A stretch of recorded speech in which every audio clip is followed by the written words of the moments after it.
मराठी भाषिक भक्त समाजास सहज समजावे म्हणून हिंदी भाषेतून मराठी भाषेत रूपांतरित करण्यात आलेला आहे.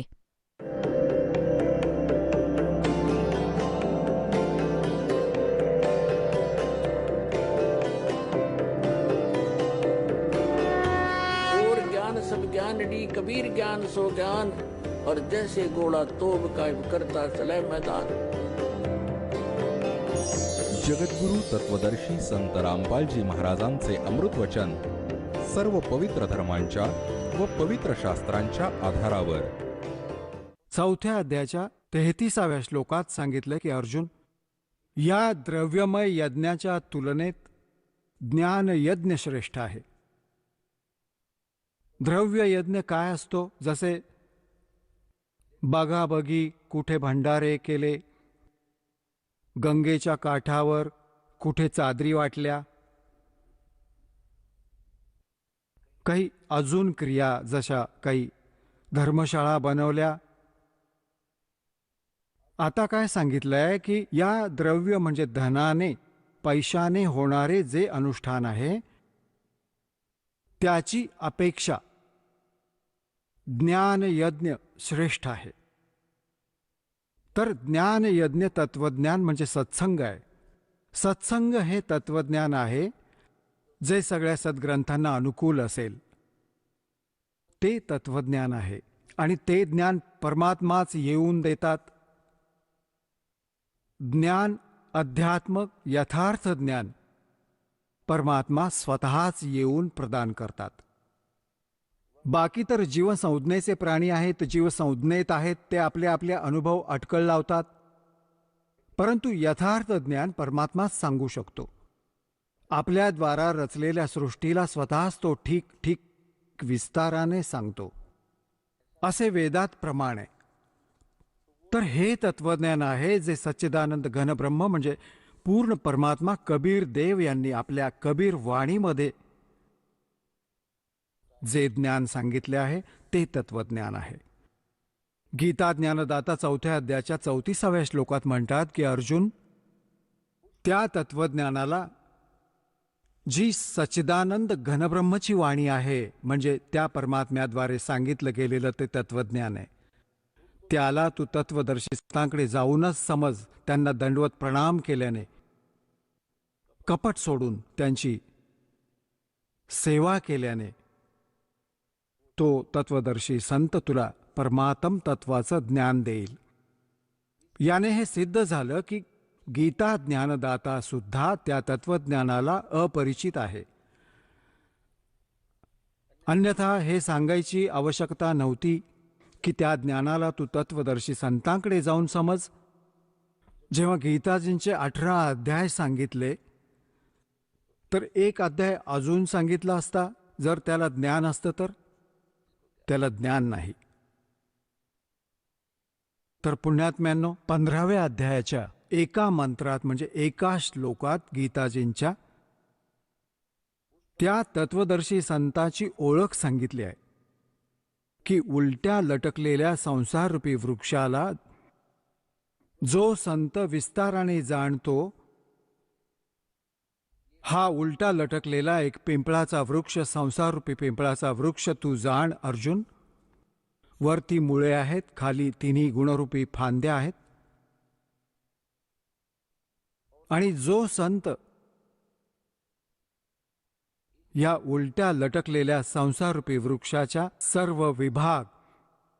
सर्व विभागांना सांगेल, सवेदवित, ते तत्वदर्शी संत आहेत.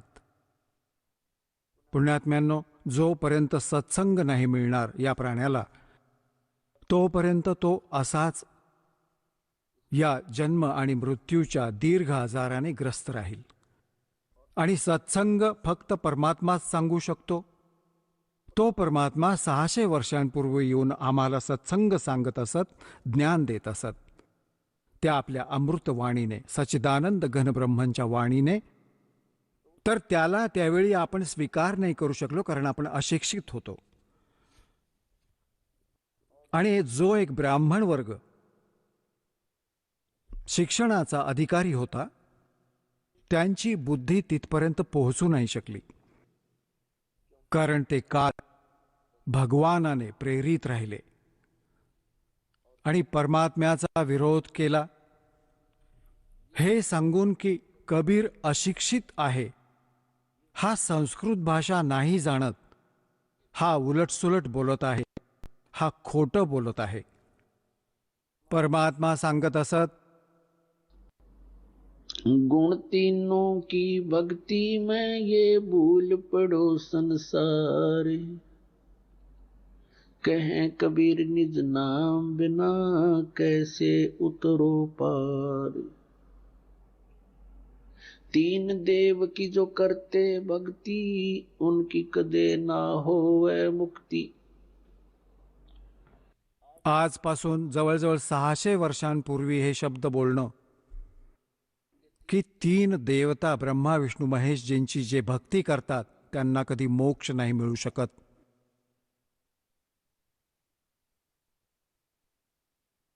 पुण्यात्म्यांनो, 600 वर्षांपूर्वी ही गोष्ट सांगणं आपल्या मृत्यूला आमंत्रण देण्यासारखं होतं.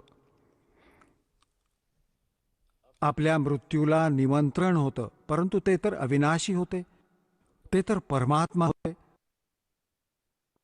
आणि त्यांनी त्यावेळी हे शब्द बोलले होते.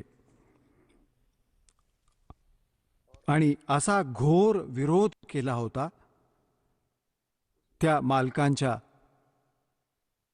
त्या लीलांना जो वाचतो डोळ्यातील अश्रू नाही संपत.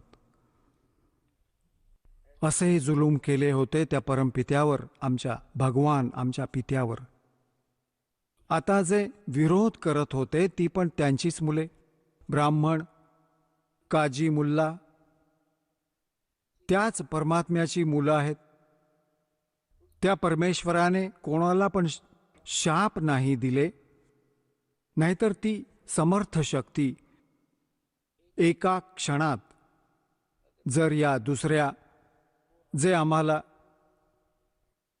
ते आमचे पिता नसते तर त्यांना खूप काही शिक्षा दिली असती, अशी दिली असती की विचारू नका. जसे एका वेळेस गोरखनाथांच्या बरोबर चेष्टा केली कोणीतरी आणि त्याला इतका राग आला. जी मंडळी होती त्यांच्याबरोबर 400-500 होती, त्यांनी एक शब्द उच्चारला की उभे आहात तर दगड बनतील, आणि बसले आहेत ते सिद्ध. उभे जास्त होते, बसलेले थोडे, तर उभे जितके जितके उभे होते ते सगळे दगडाची मूर्ती बनले. हे तर समर्थ आहेत, काही पण करू शकत होते. परंतु आपला पिता आपल्या मुलांचं अहित नाही करू शकत, जरी त्याने त्याला काही पण किती पण दुःखी करू दे. यामुळे त्या परमेश्वराने कोणालाही शाप नाही दिला, कोणताही शाप नाही दिला, कारण ते समर्थ होते. त्यांना माहीत आहे की ही माझीच मुलं आहेत. काळाची भांग पिऊन माझे शत्रू बनलेत. त्याने आपल्या समर्थतेचे प्रमाण दिले. या सत्कर्माच्या कारणाने त्या परमात्म्याला कोरड्या खोल विहिरीत टाकलं. एक खूप पहिल्यांदा 200 फूट खाली खोल पाणी असायचं विहिरीत, आणि कोरडी विहीर ती होती जी खालून ज्याचं पाणी संपलं होतं असं आणि खूप खोल होत असे. त्यात टाकून दिलं. वरून झाड, फांद्या काटेदार, काठ्या, गोटे, खडे, दगड, वाळूने भरले. एका शेख तकी नावाच्या एका दुष्कर्मी व्यक्तीने, तो मुसलमान होता, मुसलमान राजा, दिल्लीचा बादशहा सिकंदर लोधी होता, आणि शेख तकी त्याचा धार्मिक पीर होता, सिकंदर लोधी राजाचा. मुसलमानांना एकत्र करत होता. राजाच्या समोर घोषणा द्यायला लावायचा. राजा लोकांना बघून घाबरून जात होता. आणि ते मनमानी सजा देत होते कबीर परमात्म्यांना. विहिरीत टाकलं, भरून टाकलं पूर्ण. आणि काही वेळानंतर गेले ते सिकंदर लोधीच्याकडे. परमात्मा कबीर देवजी राजाच्या जवळ त्याच्या महालात एका खोलीत विराजमान दिसले. कारण की ते समर्थ आहेत, ते पूर्ण ब्रह्म आहेत, ते समर्थ आहेत. परंतु त्यांच्या लीलांना पाहिलं जातं, वाचतो तर अंगावर काटा येतो. आमचे पिता आमच्या हितासाठी आले होते, आपण त्यांचे शत्रू बनलो. तर त्यावेळी आपण अशिक्षित होतो. आता परमात्म्याने सर्वात आधी ही दया केली, आम्हाला शिक्षित केलं. पुण्यात्म्यांनो, 5500 वर्ष तर कलियुग संपलं. आणि त्याच्या आधी गेली किती वेळ, 3 युग गेली. केवळ एक ब्राह्मण वर्गच शिक्षणाचा अधिकारी होता आणि कोणी शिक्षण ग्रहण नव्हतं करत. कारण हे शिक्षण चांगलं नाहीये, हे बेईमान बनवतं प्राण्याला. ही पाप करायला पण कसरत नाही ही व्यक्ती. हे शिक्षण गेले ब्राह्मण समाजात. या शिक्षणाला त्यांनी रोजीरोटीचा धंदाच बनवला आणि पापाचे भागीदार बनू लागले. आता शिक्षण आले सर्व समाजात. किती चतुर बनलो आपण. आपण भले वरून कितीही चांगले दिसलो, सुंदर कपडे घालून, मोठा बंगला, कार घेऊन, आतून किती पोकळ पोकळ झालो होतो आपण.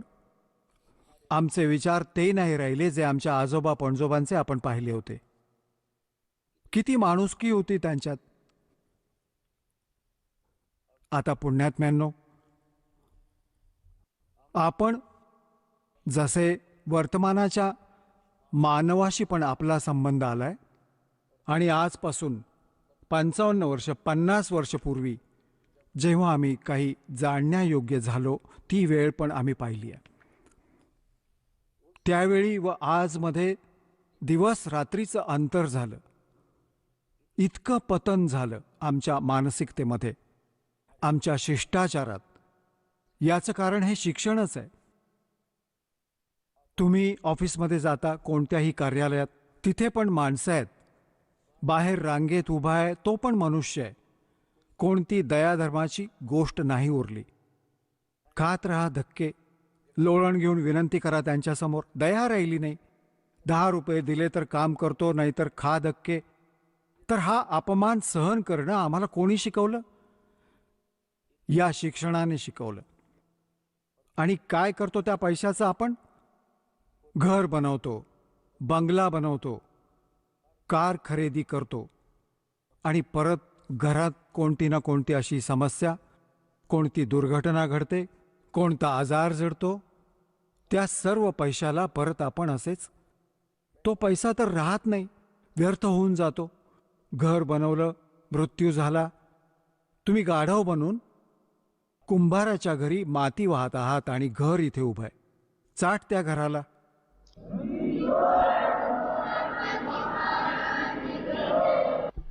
तर पुण्यात्म्यानो, या ज्ञानाने आपण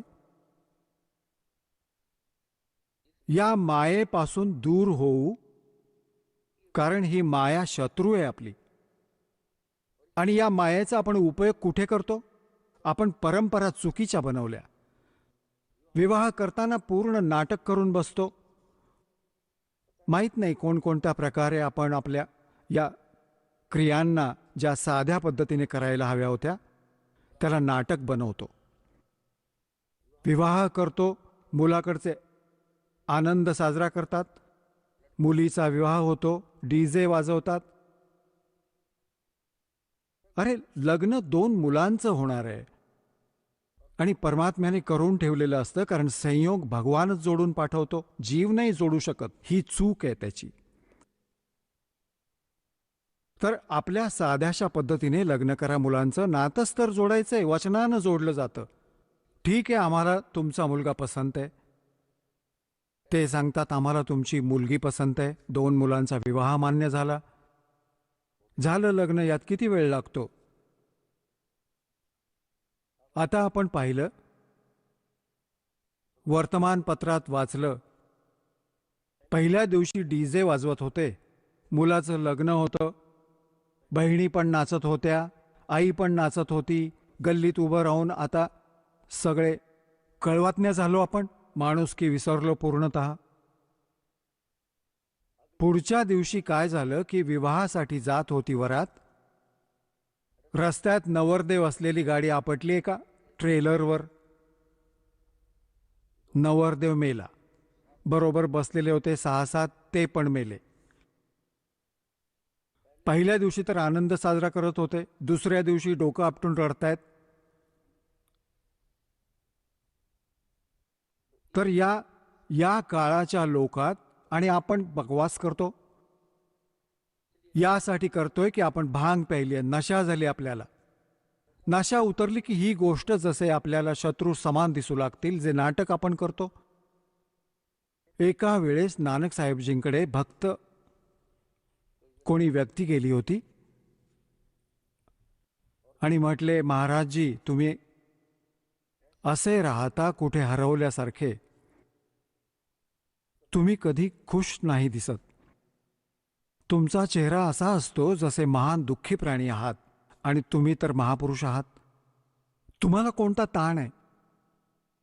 तेव्हा नानक साहेबजींनी सांगितलं की ना जाने काल की कर डारे और किस विध ढल जा पासावे और जिन्ना ते सरते मौत खुड़क दी उन्हां नो केड़ा हासावे. आता नाही माहीत इथं कधी कोणती वीज पडेल. एका सेकंदाचा भरवसा नाही, एका सेकंदाचा. आणि तरी पण आपण इथे खूप खुश होतो. तर हे आपल्या या अज्ञानाचंच कारण आहे. आणि ही भांग जी आपण प्यायलोय मायेची, याचा प्रभाव आहे. हे सत्संगाने, परमात्म्याच्या भक्तीने, हे अँटीबायोटिक आहे. या भांगेची नशा पूर्ण उतरून जाईल. ही उतरल्यानंतर तुम्ही पहा किती तुमचं वजन हलकं होईल. तुमची रुची नाही राहणार नाटक सिनेमा बघायची. तुम्ही विचार कराल की आपण काय वेळ वाया घालवला. एकतर मालकाची चर्चा चालेल, किंवा सत्संग ऐकण्याचं मन करेल, किंवा मग सकाळ संध्याकाळ दुपारची कामं, आणि मग मंत्र दिवसा. इतके व्यस्त वेळापत्रक होईल तुमचं, बकवास करण्यासाठी वेळच मिळणार नाही. आणि कधी वेळ मिळाला तर आवड नाही बनणार, कारण आत्मा स्वीकार करणार नाही. खूप दिवस झाले अशी बकवास करून, याने काही पण हाती नाही लागलं.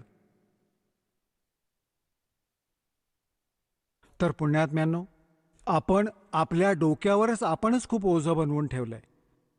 सर्वात पहिलं तर आपण या विवाहावर खर्च पूर्णतः बंद करायला पाहिजे. मग आपण घर बनवतो, साधं घर बनवा. ठीक आहे, ज्याच्याकडे 2 पैसे आहेत त्याने पण आपल्या हिशोबानेच घर बनवावं, उगाच देखावा करू नये. तर त्यामुळे आपल्याला भक्तीत जास्त वेळ मिळेल, आपला ताण संपून जाईल. आता जसे आपण सण साजरे करतो, हे जोपर्यंत ज्ञान नव्हतं तोपर्यंत आपण काही पण साजरे करत होतो. आता ज्ञान मिळालं, काही आवड नाही राहिली. एक व्यक्ती, तिने नाम घेतलं आणि खूप दुःखी परिवार सगळा, आणि त्यांना सांगितलं, पण भावा असं असं नका करू, हे सण वगैरे जे तुम्ही बनवता, साजरे करता, हे नका करू. कसे? आता आपण काय करतो, औपचारिकता करतो. कोणता पण सण येतो, ती औपचारिकता बनवली की इतके कपडे आणि इतकी मिठाई, इतके स्वादिष्ट रसगुल्ले, हे पोहोचवायचे. ते इकडून तिकडे घेऊन चालले, ते तिकडून इकडे घेऊन आले, आणि ते कपडे असेच पडून राहिले, कोणी घालत नाही. काय फायदा झाला? एक मूल असतं, 4 आत्या आहे त्याच्या, त्या 4ही घेऊन आल्या, झबले 6-6, आणि 6 महिन्यांनंतर ते मूल मोठं होतं आणि कपडे घालण्यायोग्य राहत नाहीत, फेकावे लागले. काय फायदा अशा फालतू गोष्टींचा? तर अशा प्रकारे आपण या सर्व क्रियांना या ज्ञान विचारांनी समजून मग यापासून दूर हटायचंय. आणि ज्ञानाशिवाय तर आपण तीच ओढत आहोत. ते नाही करायचं परत आपल्याला. आपण बालक नाही राहिलो आता, कारण ज्ञान झालं आपल्याला. परमात्म्याचं नाव मिळालं, इथली माहिती मिळाली की काय स्थिती आहे. तर अशा प्रकारे आपल्याला या क्रियांपासून परत फिरायचं आहे. परत नानक साहेबजींना विचारलं की हे भगवान, की काय आपण कधी खुश नाही होत? तेव्हा त्यांनी सांगितलं की साध मिले साढ़े साधी होंदी और बिछड़ द्या दिलगिरी वे, अख दे नानक सुनो जहाना मुश्किल हाल फकीरी वे. साध मिले साढ़े साधी होंदी. भक्तांशी आमची भेट होते. माझी मुले जे माझे शिष्य आहेत ते माझ्याकडे येतात सत्संगाच्या वेळी, तर मला विशेष आनंद होतो. आमच्यासाठी हे लग्न, हा विवाह आहे आमचा. आत्म्याचा विवाह परमात्म्याशी होतो. कहते साध मिले साढ़े साधी होंदी और बिछड़ द्या दिलगिरी वे. जेव्हा हे इथून सत्संग ऐकून जातात तर मला परत उदास वाटू लागतं. का उदास वाटतं? कारण ही मुले परमात्म्याचे हंस या ज्ञानाने काहीसे परिचित झाले आहेत. आता हे जात आहेत त्या लोकांमध्ये जे परमात्म्याच्या ज्ञानाने अपरिचित आहेत.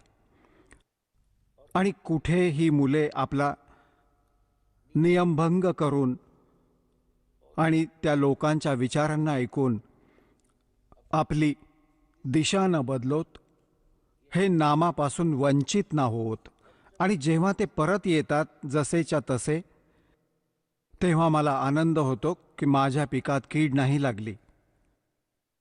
तर सांगतात, साध मिले साढ़े साधी होंदी और बिछुड़ जा दिलगिरी वे, अख दे नानक सुनो जहाना या मुश्किल हाल फकीरी वे.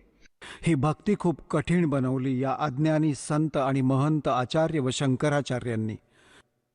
परमात्म्यापासून दूर केले आम्हाला. तत्वज्ञान राहिले नाही. सद्ग्रंथातील ज्ञान आमच्यापर्यंत पोहोचले नाही. लोकवेद बनवून आम्हाला अशा दंतकथा ऐकवल्या ज्यांचा काही शेंडा बोडखा काही नाही.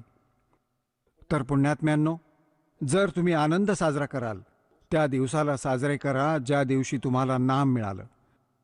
कबीर साहेब सांगतात, जिस दिन सतगुरु भेंटिया सो दिन लेख है जान और बाकी जन्म गंवा दिया बिना गुरु के नाम. ज्या दिवशी तुम्हाला उपदेश मिळाला तुमचं ते जीवन मनुष्याचं त्या दिवसापासून जन्म झाला समजा. त्याआधी तुमचं मनुष्य जीवन नव्हतं, परंतु शरीर निस्संदेह मनुष्याचं होतं. जा दिन सतगुरु भेंटिए सो दिन लेख है जान, बाकी समय व्यर्थ गया तेरा बिना गुरु के नाम.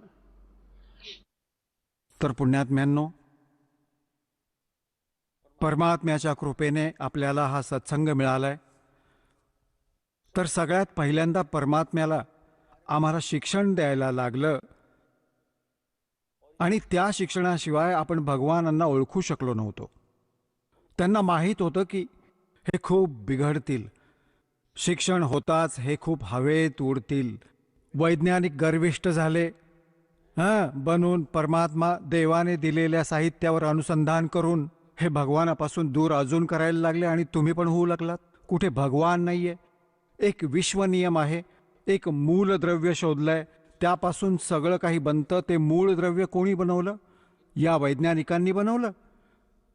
परमात्म्याच्या साहित्यावर बकवास करतात. जर 2 वर्ष पाऊस नाही झाला ना, तर हे वैज्ञानिक पण त्यांची सर्व उपकरणं असेच पडून पडून सडतील, जळतील. गंज चढेल त्यावर. भगवानाच्या कृपेला विसरवलं.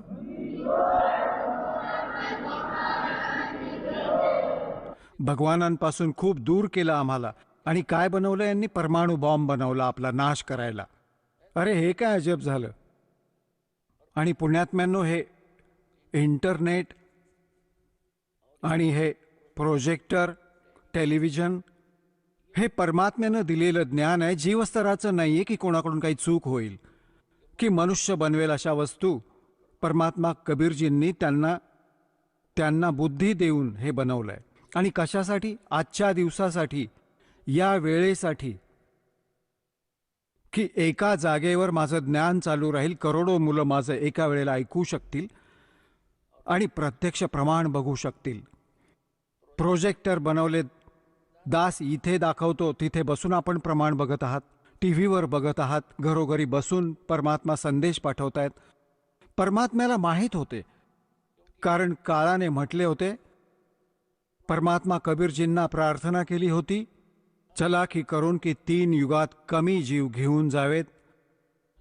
और चौथा युग जब कलयुग आवे तब तो शरण जीव बहु जावे. ऐसा वचन हर मोय दीजे तब तुम गवन संसार ही कीजे. परमात्म्याचे पाय पकडून वचनबद्ध करून घेतले होते की 3 युगात जीव कमी घेऊन जावेत परत. और चौथा युग जब कलयुग आवे तब तो शरण जीव बहु जावे. मग किती पण घेऊन जा जास्त जीव चौथ्या युगात. तेव्हा परमात्म्याने म्हटलं होतं, ठीक आहे, मी वचनबद्ध झालो आणि चौथ्या युगात कलियुगात जीव घेऊन जाईल.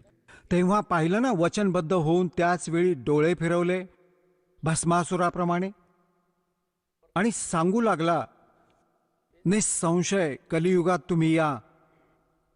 कलियुगामध्ये असे करीन या प्राण्यांना की हे भक्तियोग्य नाही राहणार. यांचा इतका मलिन आत्मा करीन आणि मंदिर, मस्जिद आणि छोट्या या तीर्थांवर,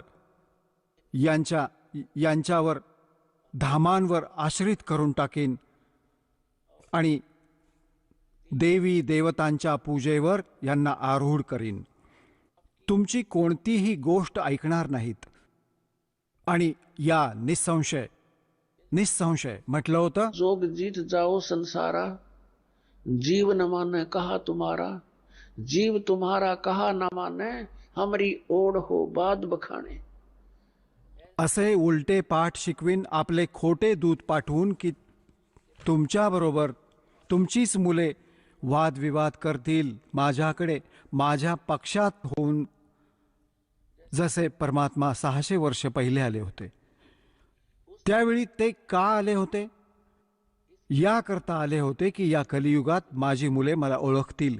ते लीला करून निघून गेले जे भगवान करत असतात. आता त्या भगवानाला ओळखण्यासाठी आपल्याला खूप सोपं झालंय. जर 600 वर्षांपूर्वी परमात्मा नसते आले तर आपण कसं ओळखलं असतं परमात्मा कोण आहे? भगवान जी लीला करत असतात ती प्रत्येक युगात अशीच करतात आणि या लीलांचं प्रमाण आमच्या सद्ग्रंथात मिळतं. पवित्र 4ही वेदात परमेश्वराच्या त्या महिमेचं गुणगान आहे जे भगवान करत असतात. त्या लीला कोणी केल्या?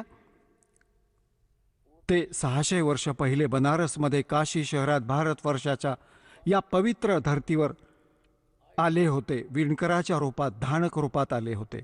120 वर्ष ते कबीर परमात्मा त्यांनी या लीला केल्या ज्या वेदात प्रमाण आहेत ज्यांचे. Who is God? Kabir is God. परमात्मा कोण आहे? कबीर साहेब परमात्मा आहेत. आणि परमेश्वराने 600 वर्षांपूर्वी सांगितलं होतं, वेद मेरा भेद है मैं ना वेदन के माही और जौन वेद से मैं मिलूं ये वेद जानते नाही. परमात्म्याने सांगितले होते की हे 4ही वेद माझे भेद म्हणजे माझ्या महिम्याचे गुणगानच करतायत. परंतु या 4ही वेदांमध्ये वर्णित विधीने माझी प्राप्ती नाही होऊ शकत. सतलोक प्राप्ती नाही होऊ शकत. अमरलोक प्राप्ती नाही होऊ शकत. यात पूजेचा विधी नाहीये ज्याने सतलोकात जाऊ शकू आपण. तर त्याची पूर्ती करण्यासाठी परमात्मा स्वतः येतात प्रत्येक युगात आणि आपल्या मुखकमलातून वाणी बोलतात. चारों युग में संत पुकारे कूक कहा हम हेल रे.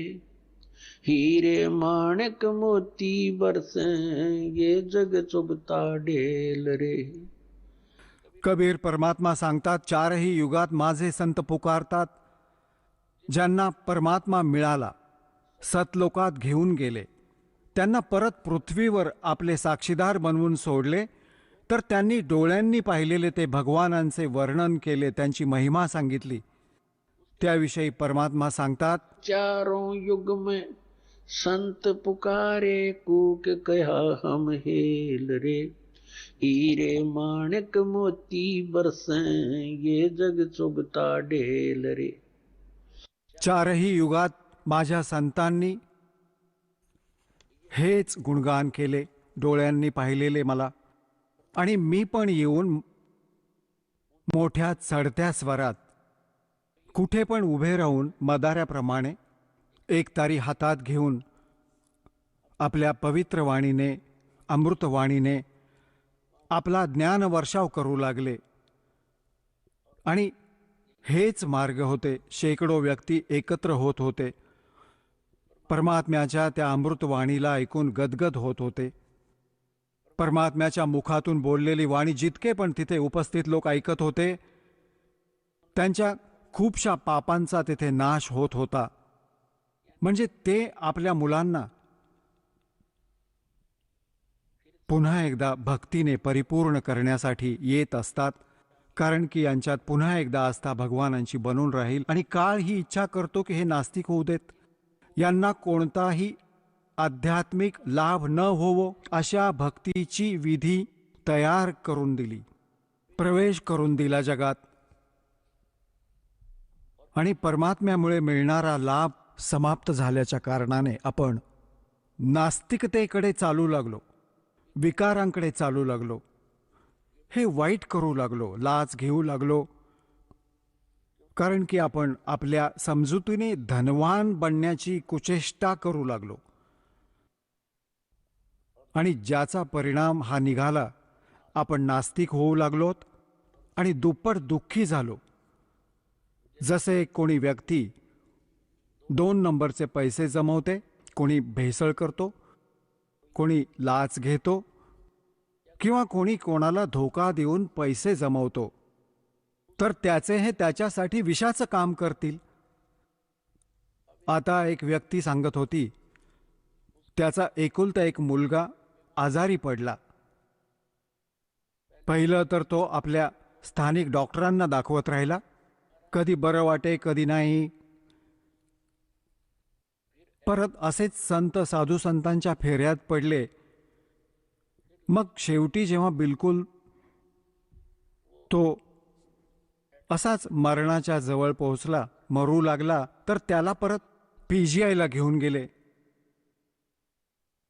तिथे ऑल इंडिया इन्स्टिट्यूट दिल्लीला घेऊन गेले.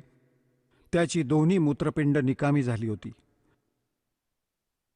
मूत्रपिंडांची शस्त्रक्रिया झाली, कोण्या नातेवाईकाने दिली होती त्याला. ते तर मग काय झालं की तो मुलगा बरा झाला. पैसे लागले जवळजवळ 3 लाखांपेक्षा जास्त. आजपासून जवळजवळ 30-35 वर्षांपूर्वीची गोष्ट आहे. तर त्यावेळी 3 लाखची किंमत, आजचे तर 30 लाख, आणि त्यावेळचे 3 लाख, इतकं हे होतं अंतर आता आणि त्यावेळी पैशाची जी किंमत होती. तर याने काय सांगितलं की माझा मुलगा बरा झाला आणि पैसा इतका लागला की कर्ज झालं. लग्न विवाहाची तयारी करून ठेवली होती. विवाहाच्या काही वेळ आधीच दुर्घटना म्हणजे बस अपघातात मृत्यू झाला. आता ही सत्संग ऐकून डोळ्यातील अश्रू सुकत नव्हते त्या व्यक्तीचे, आणि स्वतःला दोष देत होती की मला तर थोडी शिक्षा मिळाली भगवान, मी इतका नीच व्यक्ती होतो. आपल्या मुलाला सुखी करण्यासाठी, त्याला गाडी आणि बंगल्यात बघण्यासाठी मी इतक्या अशा चुका केल्या की आता माझं काळीज हेलावलं जातं. 2 लाख रुपये कमावले असतील 5-10 वर्षामध्ये, 2 नंबरचं काम करून. 2 नंबरचं काम काय होतं की त्यावेळी ही कॅसेट, हे टेप चालत होते, टेप रेकॉर्डर चालत होते, आणि त्याची जी रिबीन होती ती कॅसेट, तो म्हणत होता मला 2 रुपयात पडत होती. सर्व होलसेल भावाने वजनावर आणत होतो. तिथे बनवून खोटी आणि ओरिजिनल कव्हरमध्ये भरत होतो. मला 2 रुपयात पडत होते सर्व आणि मी 32 रुपयांमध्ये विकत होतो. आणि ती लवकर तुटत होती. माझ्याकडे यायचे, मी फेकत होतो. मी काय करू? आणि आज मला त्याची योग्य शिक्षा मिळाली. आता पुण्यात्म्यांनो, आता त्याला सांगितलं, सत्संगात सांगितलं जातं की जो पैसा आपण 2 नंबरने कमावला तो तर राहिला नाही. तुमच्याजवळ काय राहिलं? ते पाप राहिलं जे तुम्ही भोगणं अजून बाकी आहे. आणि पैसा तर गेला. तर पुण्यात्म्यांनो, जेव्हा तुम्हाला ज्ञान होईल, या कोण्या बालकांनी सांगितलेली गोष्ट नाहीये. हे गॉड गिव्हन, परमात्म्याने दिलेलं विधान आहे. त्यांनी सांगितलेलं ज्ञान आहे. हे कोणा डूमभाटाचं गीत नाहीये.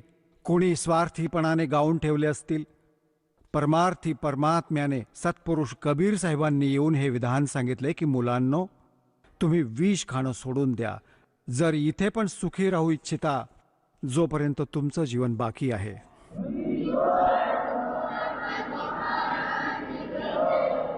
आणि अज्ञानी मुले चुका करतात. जर समजदार झाले ना, मग त्यांना हात नाही लावू शकत. जसं छोटासा मुलगा सापाला पण पकडतो आणि त्याला तो चावतो, तो मरून जातो. त्याला ज्ञान नाही की किती भयंकर जनावर आहे. आणि जेव्हा तो मोठा होतो, त्याला त्या जनावराबद्दल माहिती होते की हा तर मोठा भयंकर आहे, याच्या जवळ पण नाही गेलं पाहिजे. तर मग तो दुरूनच सापाला बघून पळून जातो दूर. दुसऱ्यांना पण सांगेल की इकडे नका जाऊ, साप आहे, साप आहे. आणि पहिले तो रांगत सरपटत त्याला पकडायचा, कारण त्याला माहीत नाही, ज्ञान नाही. ज्ञानाशिवाय भीती नाही वाटत. तर तत्वज्ञानाने आपल्याला भीती वाटेल. की परत त्याबद्दल सांगितलंय, जैसे किर का जहर का रंग होरी हो, कहो कौन तिस खावे राम रंग होरी हो. जसं विषाचा म्हणजे जहरचा एक कण पण पडला असेल कुठेही आणि हे माहीत होईल की हा कण विषाचा आहे, तर त्या कणाला पण कोण खाणार? कण, छोटासा कण. आणि इथे आपण बाटलीच्या बाटली पितो विषाची, म्हणजे काहीही असू दे, काहीच वाटत नाही. सांगा, कोणत्याही क्षेत्रात बघा हाहाकार माजलाय. कोणत्याही क्षेत्रात जाऊन बघा, माणसाला संतोष राहिला नाही. तर इथे परत माहीत होईल, जैसे किर का जहर का रंग होरी हो, कहो कौन तिस खावे राम रंग होरी हो. म्हणजे आपण धन साठवतो आनंद साजरा करायला, तर परमात्मा सांगतात आनंद तर तुम्हाला परमात्म्याच्या रंगात रंगल्यानंतर हा आनंद होईल. होळी होईल, होळी होईल. तुमची खरी होळी तेव्हा होईल आणि रोज होईल तुमचा होळीचा सण. या प्रकारे हे ज्ञान झाल्याने पुण्यात्म्यांनो, आपण खूप साऱ्या पापांपासून असेच वाचू शकू आणि मग परमात्मा प्राप्त करू. तर पुण्यात्म्यांनो, प्रसंग चालू आहे की परमात्म्याची भक्ती न करण्याने मानव किती दुःखी होत आहे. श्रीमद भगवद्गीता अध्याय नंबर 4 श्लोक नंबर 32 मध्ये सांगितलंय की त्या सच्चिदानंद घनब्रह्मने आपल्या मुखकमलातून जे ज्ञान दिलं आहे ते तत्वज्ञान आहे.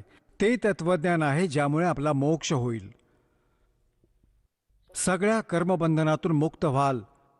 आणि त्या तत्वज्ञानाला मी नाही जाणत. गीता ज्ञानदात्याने सांगितलं की तत्वदर्शी संतांना विचार, ते सांगतील. याने तर आपले हात झटकले आणि 18 अध्याय पण बोलले, गोष्ट तिथली तिथेच सोडली. मग त्या तत्वदर्शी संताची ओळख सांगितली आहे गीताध्याय नंबर 15 श्लोक नंबर 1 मध्ये श्रीमद भगवद्गीतेमध्ये, की उलट्या लटकलेल्या संसाररूपी वृक्षाला हा संसाररूपी उलटा लटकलेला वृक्ष जाण. वरती जी मुळे आहेत तो पूर्ण परमात्मा समजा, परमाक्षर ब्रह्म, सत्पुरुष. आणि वरचे लोक जिथे ते मालक राहतात तो अमरलोक आहे. ते सगळे मिळून अमरलोक आहे तो. परंतु त्याचे 4 विभाग आहेत. एक सतलोक आहे, दुसरा अलख लोक आहे, मग अगम लोक आहे आणि चौथा परत अकह लोक, अनामी लोक आहे. ते सर्व अमर क्षेत्र आहे, ते शाश्वत स्थान आहे ते. आणि त्याला सांगतात खाली वरती मुळे, खाली तिन्ही गुणरूपी शाखा, रजगुण ब्रह्मा, सतगुण विष्णू, तमगुण शिवजी रूपी शाखा आहेत. आता गीता ज्ञानदात्याने तर फक्त एवढंच सांगितलंय, वरती तर मूळ आहे त्याची आणि खाली तिन्ही गुणरूपी शाखा आहेत. बाकी सगळं सोडून दिलं. परत सांगितलं की जो या संसाररूपी वृक्षाचे सगळे विभाग सांगेल, स वेदवित, तो तत्वदर्शी संत आहे. पुण्यात्म्यांनो, 600 वर्षांपूर्वी परमेश्वर आले होते हे तत्वज्ञान सांगण्यासाठी. त्यावेळी त्यांनी काय सांगितलं होतं? अक्षर पुरुष एक पेड़ है, सरपुरुष वा की डार, और तीनों देवा शाखा है ये पात रूप संसार. आपल्या द्वारे रचलेल्या सृष्टीला रचणाराच सांगू शकतो. आणि परमात्म्याने हे पण सांगितले होते, गुण तीनों की भक्ति में ये भूल पड़ो संसार, कहें कबीर निज नाम बिना कैसे उतरो पार. तीन देव की जो करते भक्ति, उनकी कबू ना होवे मुक्ति. आता ते सांगत होते सच्चाई, आणि आम्हाला लागली कडवी. आम्ही आपल्या पित्याचे शत्रू झालो, त्यांच्यापासून विमुख झालो, आणि ज्याच्यामुळे आपण आजपर्यंत धक्के इथेच खात आहोत. तर पुण्यात्म्यांनो, ज्या ज्ञानाला ना तर गीता ज्ञानदाता जाणत, आणि ते ज्ञान परमात्म्याने 600 वर्षांपूर्वी कबीरजींनी बोलून आपल्या अमृतवाणीमध्ये लिहून ठेवलंय, ज्यांना ते अशिक्षित म्हणत होते, तर पुण्यात्म्यांनो, ही पण एक विशेष कृपा दात्याची, कारण तो तर परमात्मा आहे. आणि परमात्म्याची कोणती पण जी क्रिया आहे, कोणते पण जे कार्य आहे, त्यात कोणतीही त्रुटी नाही असू शकत. तर त्यावेळी तो दाता ब्राह्मण वर्गात आला असता आणि थोडंफार काही संस्कृत पण शिकला असता, ज्ञान हेच सांगितलं असतं, तर आपण हे नसतं मानलं की हे भगवान होते. आपण तर विचार केला, यांना लक्षात आलं असेल आणि ब्राह्मणांना समजलं नसेल, हे भगवान नाही आहेत. आता स्पष्ट झालं, जो अशिक्षित अक्षरज्ञान जाणत नाही आणि ते ज्ञान सांगत आहे जे आमच्या पुराणात लिहिलेलं आहे. आणि हे आमचे धर्मगुरू आचार्य शंकराचार्य, ब्राह्मण, ऋषी, महर्षी, संत आणि महंत यांना कख नाही माहिती पुराण, वेद आणि गीतेचं. तर who is God? Kabir is God.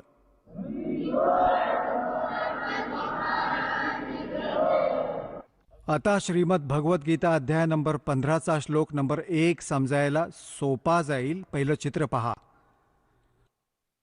हा आहे उलटा लटकलेला संसार रूपी वृक्ष. ऊर्ध्वमूलम अधशाखम अश्वत्थम प्राहु अव्ययम छंदांसी यस्य पर्णानी. पर्णानी म्हणजे पानं. छंदांसी यस्य पर्णानी यत्तमवेद स वेदवित. ही पहा श्रीमद भगवत गीता, गीता प्रेस गोरखपूरहून प्रकाशित आहे. जयदयाळ गोयंदका याचे अनुवादक आहेत.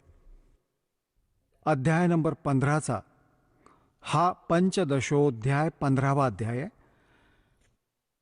आणि पहिला मंत्र आहे ऊर्ध्वमूलम. हा पहिला मंत्र आहे. ऊर्ध्वमूलम अधशाखम अश्वत्थम प्राहु अव्ययम छंदांसी यस्य पर्णानी यह तमवेद सह वेदवित. वेद म्हणजे जाणणे पण होते. वेद हे चारही वेदांचे पण बोधक आहे. ऊर्ध्वम म्हणजे वरती, मूलम म्हणजे मूळ, आणि अध म्हणजे खाली, शाखा. अश्वत्थम प्राहु अव्ययम हे संसाररूपी पिंपळाचं झाड अविनाशी म्हटलं गेलं आहे. छंदांचे म्हणजे याचे सर्व विभाग. छंद याची पानं, पर्णानी याची पानं, हे जे आहेत ते पाने, त्याचे असे विभाग आहेत. य तम वेद, या सर्वांना जो जाणतो, स वेदवित, ते वेदाच्या तात्पर्याला जाणणारे असतात. हे वाचूया. आदी पुरुष परमेश्वर मूळवाले. इथं लिहायचं होतं आदी पुरुष परमेश्वर म्हणजे पूर्ण परमात्मा रूपी वरती मुळं असलेले, ऊर्ध्व म्हणजे वरती, अधः शाखम असायला हवं होतं. खाली शाखावाला हे ब्रह्मरूप मुख्य शाखावाली चुकीचं लिहिलंय. कारण हे पहा, हे 2 नंबर श्लोक नंबर 2 मध्ये 2 वेळा अध शब्द आहे. अध आणि याचा अनुवाद याच इंग्रजांनी केलाय. जणू अध म्हणजे खाली, अध म्हणजे खाली. इथं विसरले, हे इथे केलं कल्याण आपलं. इथं लिहायचं होतं खाली शाखम, पूर्णतः सरळ, ऊर्ध्व मूलम, वरती मुळवाला आणि खाली शाखावाला. हा या संसार रूपी पिंपळाच्या वृक्षाला अविनाशी म्हणतात. वेद ज्याची पानं सांगितली गेली आहेत. छंद म्हणजे वेद लिहिलंय, ही पहा अक्कल यांची. छंदांचे म्हणजे विभाग आहेत, ज्याची ही पानं वगैरे.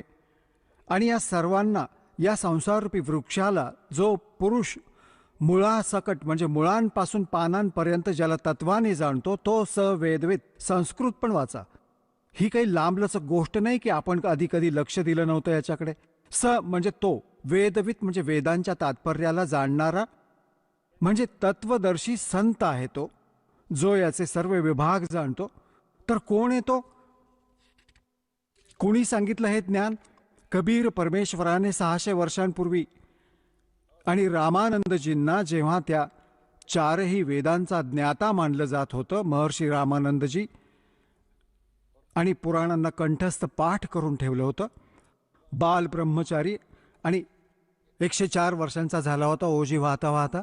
जेव्हा परमात्मा भेटले होते आणि सतलोक दाखवून परत सोडलं होतं आपल्या स्थितीला, परिचित करून तेव्हा सांगितलं होतं, तुम साहेब तुम संत हो, तुम सतगुरु तुम हंस, गरीब दास तेरे रूप बिना और न दूजा अंश. तुम्ही साहेब, तुम्ही संत आहात. तुम्ही साहेब म्हणजे परमात्मा आहात. आणि तुम्हीच वास्तवात जे तुमच्यात गुण आहेत, एक संत, तुम्हीच ते संत आहात. आणि तुम्हीच सद्गुरू आहात. सतगुरू म्हणजे सत्य ज्ञान देणारा. तर आता पहा, हा उलटा लटकलेला संसाररूपी वृक्ष आहे. परमात्म्याने सांगितले होते, अक्षर पुरुष एक वृक्ष आहे जो जमिनीच्या बाहेर दिसतो. तो भाग त्याला वृक्ष म्हणतात, म्हटलं जातं. हे जाणून घ्या, एक वृक्ष आहे. आणि हे खोड हा अक्षर पुरुष आहे. त्याला परब्रह्म पण म्हणतात. इतका भाग समजा या संसाररूपी वृक्षाचा. आणि यातून एक मोठी फांदी निघाली आहे, तो क्षरपुरुष आहे. हा अक्षरपुरुष, हा क्षरपुरुष, हा क्षरपुरुष इतका हा. याच्या मग 3 शाखा होतात. ये तीनों देवा शाखा हैं भाई, पाते रूप संसार. अक्षर पुरुष एक पेड़ है, निरंजन वाकी डारे. क्षरपुरुषाला निरंजन पण म्हणतात, ज्योती निरंजन. काळ क्षरब्रह्म पण म्हणतात त्याला, क्षरपुरुष पण, कालब्रह्म पण. ही तर फांदी आहे. और तीनों देवा शाखा हैं भाई, पाते रूप संसार. ही अमृतवाणी परमात्म्याची. कबीर अक्षर पुरुष एक पेड़ है, निरंजन कहो, सरपुरुष कहो, वाकी डार, और तीनों देवा शाखा हैं, ये पात रूप संसार. आता पुण्यात्म्यांनो, परमात्मा म्हणत असतात 3 देवांची जो करेल भक्ती, म्हणजे भक्तीचा अर्थ होतो इष्ट रूपात मानून त्यांच्यावर आश्रित होणं. त्यांच्या व्यतिरिक्त अजून कोणाची पूजा नाही करत, म्हणजे इष्ट रूपात मानून जी साधना केली जाते त्याचे आपण भक्त म्हणवले जातो. तर काय सांगतात? तीनों गुण की भक्ति में ये भूल पड़ो संसार, और कह कबीर निज नाम बिना तुम कैसे उतरो पार. आता परत बघा, गीताध्याय नंबर 15चा श्लोक नंबर 2, 15चा आणि श्लोक नंबर 2 मध्ये म्हटलंय, ज्या संसाराची 3ही गुणरूप पाण्यामुळे वाढलेली नाहीये, 3ही गुणरूप शाखा, विषय प्रवाला शाखा. संस्कृत पण वाचूया, विषय प्रवाला शाखा म्हणजे हे विषय भोग रूप कोंभरूपी देव मनुष्य तिर्यक इत्यादी योनिरूपी शाखा नाही. विषय विकारांच्या शाखा आहेत. तिन्ही रजगुण ब्रह्मा, सद्गुण विष्णू, तमगुण शिवजी. खाली व वरती पसरलेली आहेत, सर्वत्र नाहीये. हे ऊर्ध्व म्हणजे वर आणि अधम म्हणजे खाली पसरलेली आहे. आणि मनुष्य लोकात कर्मानुबंधिनी म्हणजे कर्माच्या अनुसार बांधणारी, जसे ज्याने कर्म केले आहे इतकेच फळ देतात, हे बांधून ठेवतात या तिन्ही देवता. हे याची आहे मुख्य मुळं आहेत. ही संसाररूपी वृक्षाची मुळं नाहीत. आपल्याला इथे बांधून ठेवतात, कर्माप्रमाणे बांधून ठेवायचे हे मूळ कारण आहे. हे ब्रह्मा विष्णू महेश हे खाली व वरती व्यापून असतात, सगळीकडे नाही. आता तिसऱ्यात काय सांगितलंय की ह्या संसार वृक्षाचे स्वरूप जसे सांगितले गेले आहे तसे इथे विचार काळात गीता ज्ञानदाता सांगतो, जसं त्याच्या विषयात जाणकार सांगतात तो इथे नाही मिळत.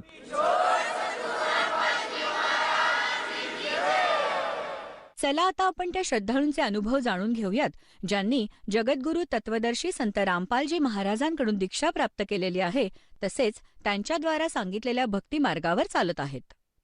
नमस्कार. सतसाहेब. आपलं नाव? सुखबाई काकासाहेब जाधव. आपण कुठून आलात? मुद्दलवाडी, पैठण तहसील, जिल्हा औरंगाबाद, महाराष्ट्र. आपला व्यवसाय काय आहे? शासकीय मुलांच्या वसतिगृहामध्ये स्वयंपाकी म्हणून काम करते. संत रामपालजी महाराजांची गुरुदीक्षा आपण कधी घेतली? 26 एप्रिल 2016. संत रामपालजी महाराजांच्या शरणात येण्या अगोदर आपण व आपला परिवार कोणती भक्ती साधना करत होतात? देवी देवतांची भक्ती साधना करत होतो. पैठणला राहत होतो, तर तिथं सगळे लोक गंगा स्नानाला जात होते. सकाळी काकड्याला त्यांच्याबरोबर मी गंगा स्नानाला जायचे, काकड आरतीला जायचे सकाळी त्यांच्याबरोबर. परत तिथं पारायण होत होते ज्ञानेश्वर महाराजांचे, तर ते पारायणला बसत होते. परत सोमवारी आणि शिवरात्रीला शिवलेलं अमृत वाचायचं. वारीला पण जात होतो, पंढरपूरला, पैठणला पण वारीला. जसं तुम्ही सांगत आहात की आपण महाराष्ट्रामध्ये जी काही प्रचलित भक्ती साधना आहे ती भक्तिविधी आपण करत होतात, जसे की वाऱ्या करणे, मंदिरात जाणे, देवीदेवतांची पूजा करणे, व्रतवैकल्य करणे. तर मला असं विचारायचं आहे की या भक्ती साधना व्यतिरिक्त आपण अन्य कोणी साधू संतांकडनं गुरुउपदेश, नामदीक्षा किंवा एखाद्या पंथाची आपण संघटित होता का, किंवा त्या पंथाकडनं आपण नामोपदेश घेतला होता का? हो, ओम शांतीमध्ये 1 वर्ष त्यांची मुरली वगैरे वाचणं, ते गुरुवारी त्यांचे ते प्रसाद वगैरे राहायचं, ते ऐकायला वगैरे जात होते मी. जसं तुम्ही सांगत आहात की आपण ओम शांती या पंथाशी सुद्धा निगडीत होतात, यांच्याकडनं सुद्धा आपण भक्तिविधी समजून घेतली होती आणि त्यांच्या मार्गावर सुद्धा आपण चालत होतात. तर मला असं विचारायचं आहे की आपण संत रामपालजी महाराजांच्या मार्गाकडे कशा वळालात, किंवा संत रामपालजी महाराजांची ज्ञान, त्यांचा जो मार्ग आहे याबद्दल आपल्याला माहिती कशी कळाली? मी जास्त आजारी होते सर. माझं वजन फक्त 34 किलो झालं होतं. मी 10 पावलेसुद्धा चालू शकत नव्हते. पण एका महिने संत रामपालजी महाराजांची दीक्षा घेतलेली. 1 महिने मला सांगितलं की तुम्ही हे कार्यक्रम येतं संत रामपालजी महाराजांचे, ते तुम्ही ऐका, नामदीक्षा घ्या, तुम्हाला किती फरक पडतो ते बघा. आणि त्यांनी एक ज्ञानगंगा पुस्तक पण दिलं सर मला, ते पण वाचलं मी. तेव्हा तर मला ते माहीत पण नव्हतं नाम केंद्र कुठे आहे. त्यांनी फोनवरच तिकडून सांगायचे आणि मी त्या पद्धतीने रिक्षावाल्याला सांगून मग ते नामदीक्षा जालन्याला नामदीक्षा घेतली. जसं तुम्ही सांगत आहात की आपल्याला एका भगिनीकडून संत रामपालजी महाराजांच्या ज्ञानाबद्दल माहिती मिळाली, त्याचप्रमाणे आपण ज्ञानगंगा हे पुस्तकसुद्धा वाचलेलं आहे, त्यातनंसुद्धा आपल्याला माहिती मिळाली संत रामपालजी महाराजांच्या ज्ञानाबद्दल, आणि ते ज्ञान आपल्याला पटलं म्हणून आपण त्यांच्याकडनं अनुग्रह घेतला किंवा गुरुमंत्र घेतला. तर या गुरुमंत्रामुळे आणि या सद्भक्तीमुळे आपल्याला आपल्या जीवनामध्ये काय काय अनुभव आलेत? अनुभव तर भरपूर आले सर, पण एक अनुभव सगळ्यात मोठा की मी ड्युटीला जाते सकाळी, आई मटकी विकायला जात होती आणि रात्री दूध आलं होतं, ते दुधामध्ये पाल पडली होती. ते आम्ही रात्री खाल्लं आणि सकाळी पण चहा करून पिलो आणि मी ड्युटीला गेले, आई मटकी विकायला गेली आणि तिथून आल्यावर परत ती दूध चहा करायसाठी बघायला लागलं. त्याच्यामध्ये पाल खूप मोठी अशी फुगलेली होती. तिला वाटलं लोकांनी विश्वास ठेवणार नाही जर दाखवलं नाही मी तर शेजारी भाभी राहत होते, त्यांना दाखवलं. त्यांनी तुम्हाला चक्कर पण नाही आली, मळपण पण तुम्हाला भगवान बहुत बडा आहे असं ती म्हटली. तुम्ही वाचू शकला नसता म्हणे, एवढी मोठी पाल तुम्ही फुगली आणि त्यात मेली तरी पण तुम्ही ते खाल्लं म्हणे दूध. आणि दुसरा अनुभव असा आहे की सकाळी मला 4 वाजता स्वप्न पडलं. एक बुरख्यावाला माणूस माझा हात धरून ओढत होता. मी म्हटलं नाही मला नाही यायचं म्हणे, नाही तुम्हाला यावंच लागेल. आणि परत म्हणजे मी सकाळी आज स्वप्न पडलं, लगेच उठून बसले मी. त्यांनी हात ओढल्यानंतर दुपारी मी एक मोठ्या खड्ड्यामध्ये 7 ते 8 फूट खड्ड्यामध्ये खाली पडले. तर फक्त माझ्या पायाला गुडघ्याला थोडंसं असं हड्डी सरकल्यासारखी झाली. पण जर मी आज शरणात नसते तर माझं काहीच नसतं राहिलं, कारण इतक्या वरतून पडणं म्हणजे काही जोक नाही आहे. परत मला म्हणजे दुसरीकडं जर समजा मी शरणात नसते, माझं ते पायाचं ऑपरेशन वगैरे करावं लागलं असतं. मी फक्त साध्या गोळ्या खाल्ल्यानेच माझा तो पाय नीट झाला आणि आता मी सध्याला तुमच्यासमोर उभी पण आहे. या व्यतिरिक्त आपल्याला आणखीन काही लाभ किंवा अनुभव आलेत का? हो सर, मला स्वतःचं घर झालं, आता चांगलं घर परमात्माने दिलं. आणि घरात कलेश राहायचा, मुलगा पण आता चांगला राहायला लागला. तो पण खूप दारू पिऊन म्हणजे हे करायचा, घरामध्ये कलेश करायचा. सून पण मुलीचं पण थोडंसं हे चालू होतं. पण परमात्माच्या शरणात आल्या, संत रामपालजी महाराजांच्या शरणात आल्यामुळे हे कलेशसुद्धा माझे कमी झाले सर. जसं तुम्ही सांगत आहात की संत रामपालजी महाराजांकडनं सद्भक्ती घेतल्यानंतर, सतमंत्र घेतल्यानंतर आज आपल्या जीवनामध्ये बरेचसे अनुभव आलेत. दुर्घटना आपल्याला होणार होतात, त्यातनं आज संत रामपालजी महाराजांच्या दयेने आज आपण सुखरूप बाहेर आलेले आहात. तर ह्या अनुषंगाने आपण आपल्यासारखे जे अन्य काही आपल्या सहकारी मित्रपरिवार आहे, त्याचप्रमाणे जे काही आपले आप्तेष्ट आहे, जे नातलग आहे आणि समाज बांधव, जो श्रद्धाळू वर्ग आज आपल्याला टी व्ही चॅनलच्या माध्यमातून बघत आहेत, या सर्वांसाठी आपण काय संदेश द्याल? मी तर संदेश नाही देऊ कसं, पण प्रार्थना करते की या सद्भक्तीमध्ये संत रामपालजी महाराजांकडून नामदीक्षा घेऊन माझं जसं कल्याण झालं तसं सगळ्यांचं कल्याण व्हावं. आणि त्यांनी पण नामदीक्षा घ्यावी आणि स्वतःचं कल्याण करून घ्यावं. जसं आपण सांगत आहात की आज संत रामपालजी महाराज हे सद्भक्ती देत आहे आणि या सद्भक्तीमुळे मानवाला आपल्या आयुष्यामध्ये जे काही संकट आहेत, जी काही वाईट परिस्थिती आहे, त्यातनं तो बाहेर येऊ शकतो आणि मोक्षाच्या मार्गाला तो लागू शकतो. तर ह्या अनुषंगाने जर एखाद्या साधकाला जाणवलं की आपणसुद्धा संत रामपालजी महाराजांची नामदीक्षा घ्यायला हवी, तर ती व्यक्ती सद्गुरू संत रामपालजी महाराजांची नामदीक्षा कशी घेऊ शकेल? अनेक टी व्ही चॅनलवर संत रामपालजी महाराजांचे सत्संग येतात. यूट्यूब चॅनलवर पण सत्संग असतात संत रामपालजी महाराजांचे. त्याच्या खाली एक पट्टी चालते, त्याच्यावर नंबर असते. त्या नंबरवरून कॉल करून ते ज्या ठिकाणी असेल त्या ठिकाणी त्यांना नामदीक्षा घेता येईल. ताई, जसं आपण सांगत आहात की आज संत रामपालजी महाराजांच्या दयेने महाराष्ट्रामध्ये प्रत्येक जिल्ह्यामध्ये नामदान केंद्राची सुविधा उपलब्ध आहे आणि आपल्या टी व्ही चॅनलच्या स्क्रोल बारवर जे काही मोबाईल नंबर आज फ्लॅश होत आहेत, त्या कुठल्याही एखाद्या मोबाईल नंबरवर साधकाने संपर्क साधला तर त्याला जवळच्या नामदान केंद्राची माहिती मिळेल आणि तेथे जाऊन ती व्यक्ती संत रामपालजी महाराजांची नामदीक्षा घेऊ शकेल. परंतु मला असं विचारायचं आहे की या नामदीक्षेसाठी त्या साधकाला किती खर्च येतो? साधकाला 1 रुपयाही खर्च येणार नाही. नामदीक्षा फ्री दिल्या जाते. धन्यवाद. सच आहे.